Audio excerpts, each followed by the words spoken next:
Friends, I am D.K. Sharma, your English teacher. Generally, I have taken second part of the first chapter, Hornbill, for class 11th. We have to start from here. My grandmother always went. My grandmother always went.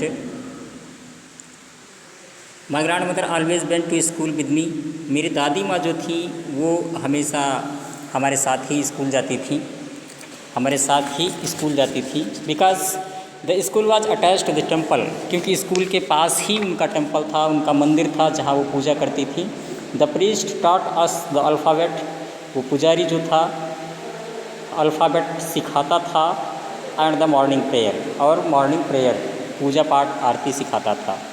While the children sat in rows, जब सारे बच्चे पंक्तिबद्ध होकर वहाँ बैठते थे. On other side of the veranda, जब वरामदे में बैठते थे. सिंगिंग द अल्फ़ाबेट, अल्फ़ाबेट का गीत गाते थे. और द प्रेयर इन कोरस, या फिर सामूहिक रूप में आरती या पूजा पाठ या प्रेयर करते थे. My grand mother sat in side reading the scriptures, मेरी दादी माँ अंदर बैठकर वेद पुराण पढ़ती थी, भक्ति की किताब पढ़ती थी. When we had both finished, जब हम दोनों अपना काम कर लेते थे. We would talk back together, तो हम वापस बात करते हुए साथ साथ आते थे. This time the village dogs would meet us, और इसी समय रास्ते में हमें गांव के कुछ डॉग्स मिलते थे, कुत्ते मिलते थे. एट द टेम्पल डोर, जो मंदिर के दरवाजे के पास होते थे. They followed us to our home, वो हमारे पीछे पीछे हमारे घर तक आते थे. Growling and fighting with each other, growling करते हुए, अपनी आवाज़ करते हुए और एक दूसरे से लड़ते हुए. किस लिए? For the chapatis with you to them, जो हम उनके पास चपाती भेजते थे, फेंकते थे, उन्हें पाने के लिए वो आपस में लड़ते झगड़ते रहते थे. जैसा कि मैंने बताया था कि राइटर जब स्कूल जाता था तो उसकी दादी माँ लंच बॉक्स में और भी रोटियां रखती थीं, जो कि रास्ते में उसे कुत्ते के देने के लिए रखती थी वो. When my parents were comfortably settled in the city, जब हमारे पेरेंट्स पूरी तरह शहर में, सिटी में सेटल हो चुके थे. दे सेंट फॉर अस, तो दे सेंट फॉर अस, तो हम लोगों के लिए उन्होंने क्या भेजा? That was a turning point in our friendship, ये हमारे फ्रेंडशिप का, हमारी और हमारी दादी माँ की फ्रेंडशिप का ये टर्निंग पॉइंट था. Although we shared the same room, यद्यपि हम एक ही रूम में रहते थे. My grandmother no longer came to school with me, हमारी दादी माँ ज़्यादा देर तक हमारे साथ स्कूल नहीं जाती थी. I used to go an English school in a motor bus, क्योंकि हम मोटर बस में इंग्लिश स्कूल में चले जाते थे. There were no dogs in the streets, गलियों में कोई डॉग्स नहीं होते थे. And she took to feeding sparrows in the covered side of our city house.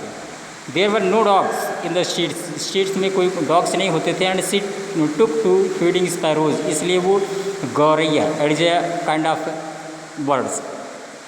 In the country's courtyard में, अहाते में, हमारे घर के जो अहाते में उसे खिलाने के लिए हम दे देते थे, स्पैरो को खिलाने के लिए दे देते थे अनाज. एज द ईयर्स रोल्ड, जैसे जैसे समय बीतता गया. By we saw less of each other, हम एक दूसरे को कम ही देखने को पाते थे. फॉर सम टाइम, कुछ समय के लिए. She continue to wake me up and get me ready for school, हमें जगाती थी और स्कूल जाने के लिए तैयार करती थी. व्हेन आई केम बैक, जब मैं वापस आता था. She ask me what the teacher had taught me, तो मुझसे ये पूछती थी कि तुम्हारे टीचर ने आज तुम्हें क्या पढ़ाया. I would tell her English words, मैं उन्हें इंग्लिश वर्ड्स बताता था.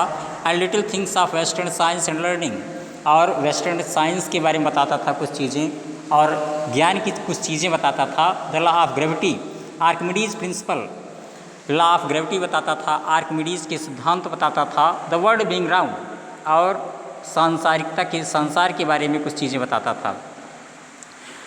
दिस मेड हर अनहैप्पी, इससे वो दुखी हो जाया करती थी. सी कुड नॉट हेल्प मी, वो मेरी मदद नहीं कर सकती थी. विद माई लेसन्स, हमारे काम को अच्छा बनाने में, हमारे होमवर्क को करने में, हमारे लेसन को पूरा करने में, पढ़ाने में वो हमारी मदद नहीं कर पाती थी, इसलिए वो अनहैप्पी हो जाती थी. She did not believe in the things, वो इन चीज़ों में बिलीव नहीं करती थी. They taught at the English school and was distressed, जो हमें इंग्लिश स्कूल में पढ़ाया जाता था उस पर बिलीव नहीं करती थी वो, और निराश हो जाया करती थी. That there was no teaching about God, क्योंकि इसमें भगवान के बारे में कोई बातें नहीं होती थी. एंड द स्क्रिप्चर्स, और वेद पुराणों, भगवद गीता के संबंध में कोई बातें नहीं होती थी, इसलिए वो नाराज़ होती थी. निराश भी हो जाती थी। वन डे आई अनाउंस्ड, एक दिन मैंने ये घोषणा किया that we were being given music lessons, कि हम म्यूजिक लेसन के लिए, क्लास के लिए मैंने उन्हें बताया। तो सी वॉज वेरी डिस्टर्ब, वो बिल्कुल डिस्टर्ब हो गई। To her music had led associations, to her music, क्योंकि उनका जो संगीत था हैड लेड हर एसोसिएशंस, वो उनके ग्रुप में होता था। It was the monopoly of heralds and beggars and not mean for the gentle folk, ये इन सारी चीज़ों को नहीं मानने वाली थी।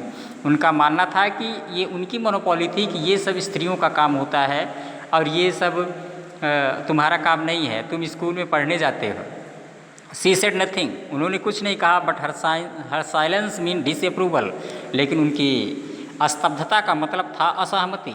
सी rarely talk to me after that, वो मुश्किल से ही मुझसे कुछ देर में बात की।